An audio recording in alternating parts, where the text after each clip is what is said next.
Welcome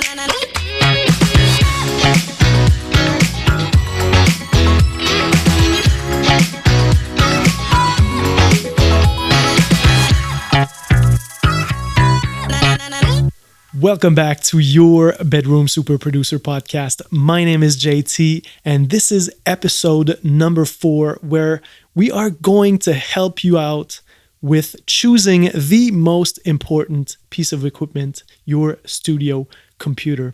This is the first episode of the year, and I could not be happier because finally we have our co-host with us in the studio today, BK, who's first of all, my best friend, and second of all, my partner in the business, delicatebeats.com. He's the sound designer behind all of our products, whether it be serum preset packs or contact sample libraries. So why don't you introduce yourself to our community, BK, and let us know what it was like for you coming in this game, becoming a producer, a sound designer, and overall a great musician. Well, thank you. I don't even know what to say. This warm welcome. Well, like JT said, I'm mostly in charge of sound design at delicatebeats.com. Started out about 20 years ago playing mostly bass guitar in a band.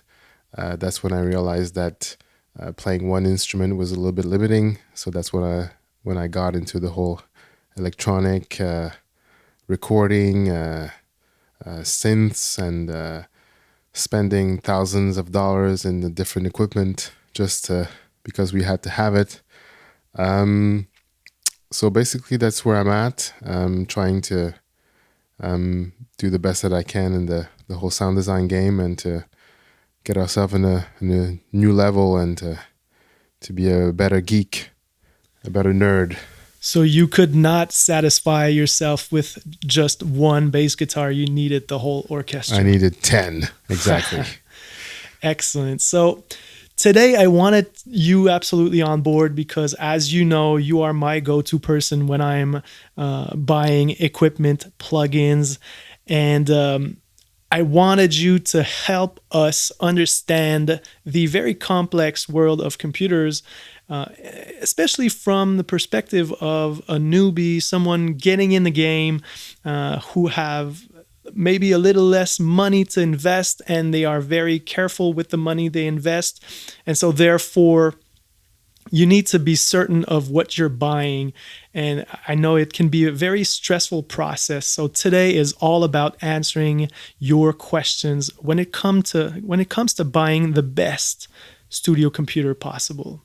So my first question, and this is the age-old debate, but we can't really not ask the question, and it is PC or Mac? Oof, that's a difficult question, but I'll try to answer the best that I can. I'm a little bit biased, first of all, since I have a PC and I have a Mac.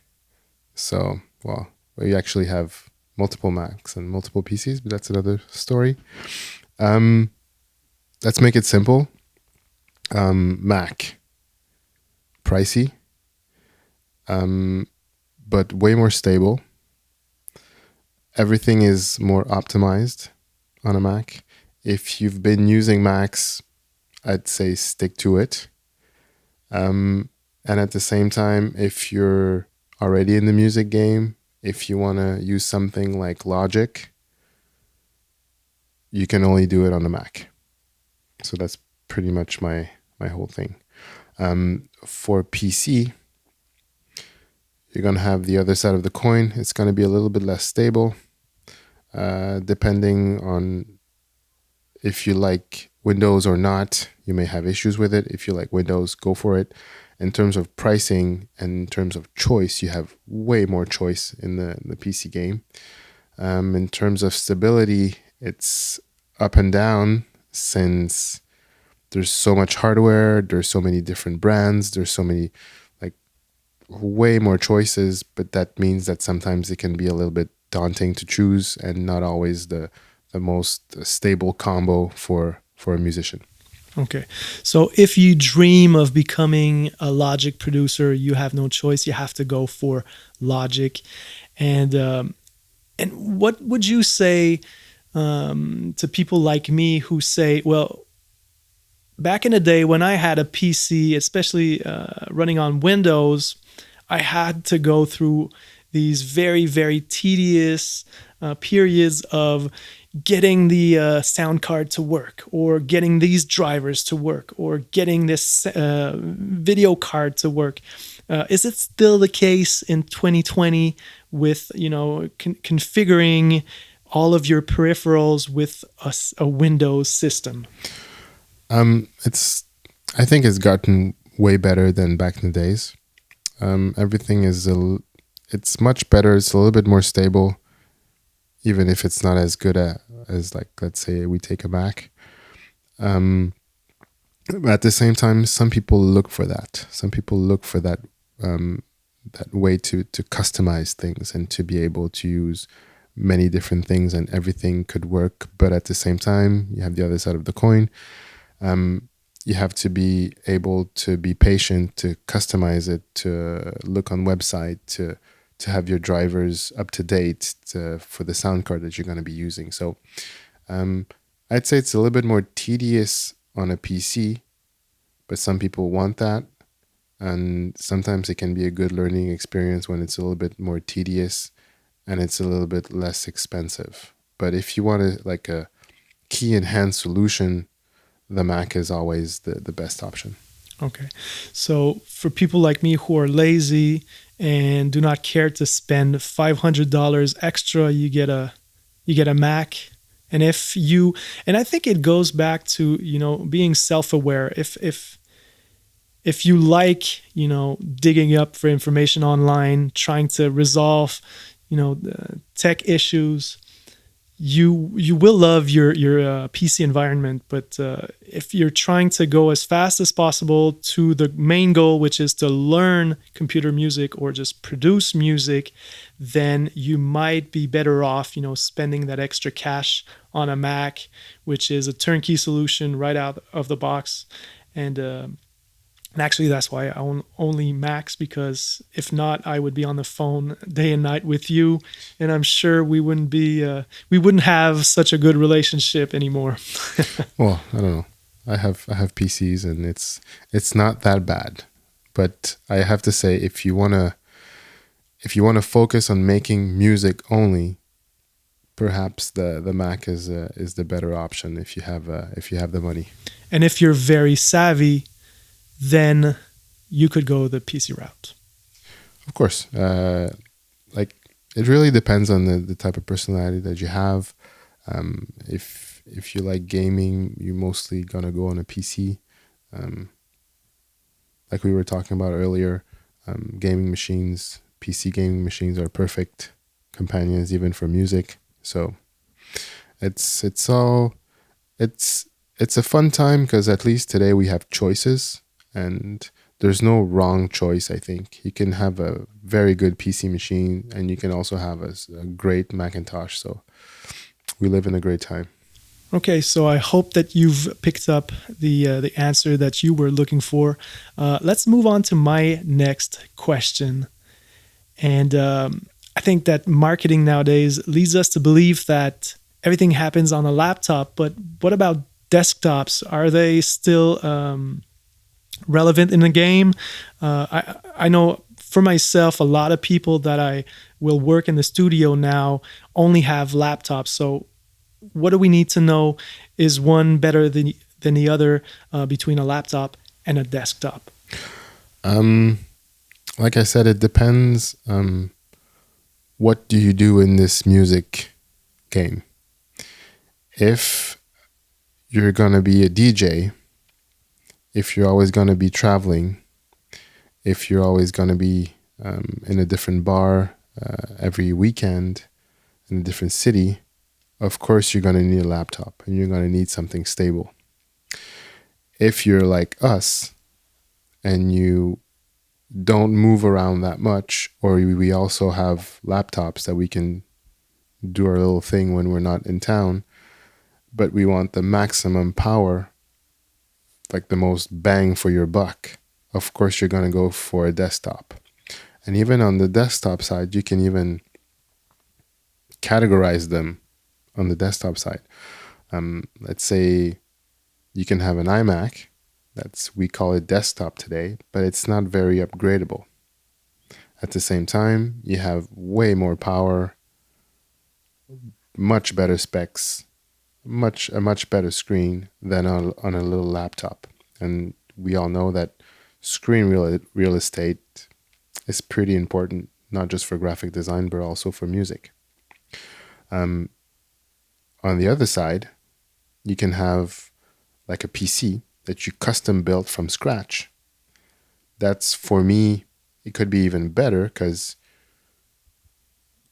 you can build it exactly how you want it. You can have the processor that you want, you can have the sound card inside it or outside, or you can have the RAM that you want, the motherboard that you want. So, like a custom build for you.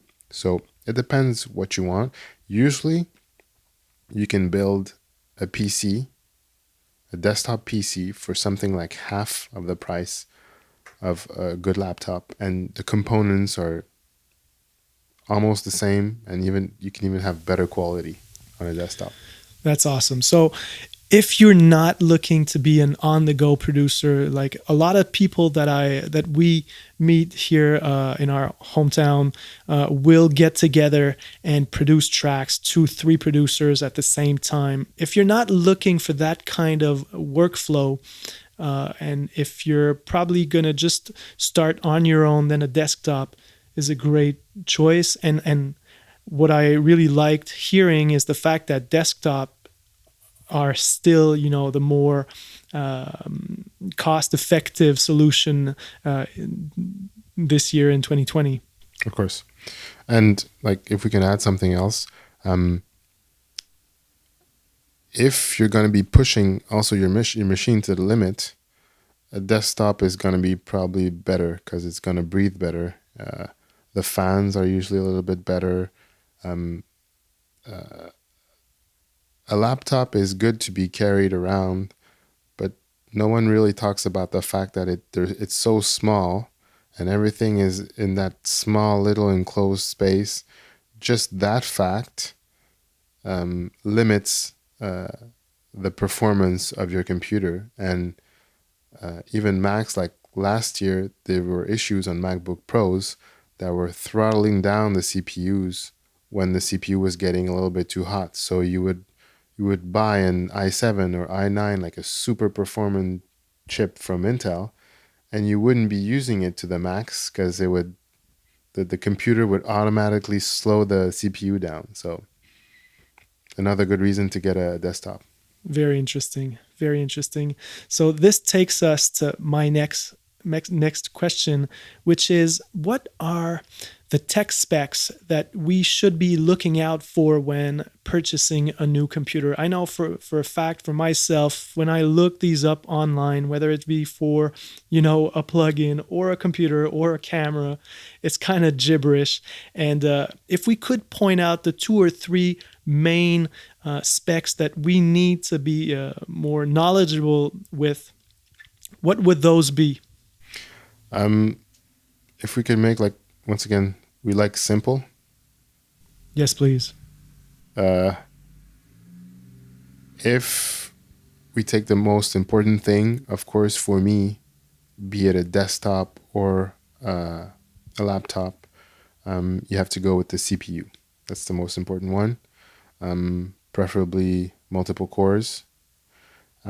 Second, for music application, the most important is RAM, because if you're going to be loading different instruments, plugins, samples, if your music is sample based, RAM is very, very important.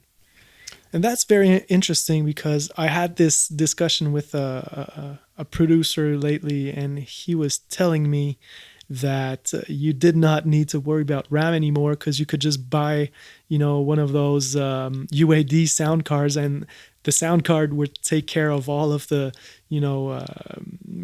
plug-in processing duties. And I didn't think that was the case. And could you just answer for us listening to the podcast? Is it still the case, or is RAM the main, spec to look out for when it comes to running all of these CPU hogs of a plugin that we have in our workflow. Well, he's right in a way. The UAD sound cards, they process the plugins outside of your computer. So basically, all UAD plugins don't run, they don't use your CPU or your RAM to run. They have their own chip that's outside the computer in your sound card. At the same time, you have other plugins. You have native plugins. You have, let's say, your Ableton plugins. They're still going to run on the RAM from your system.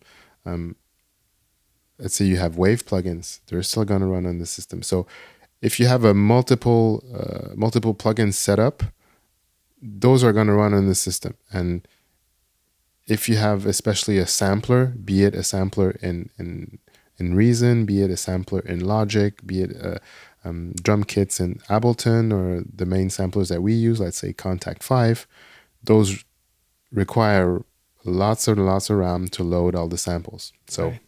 So I took us on this little tangent just so that everybody here understands the fact that a better sound card will not do as much as a great CPU with a lot of RAM. All right.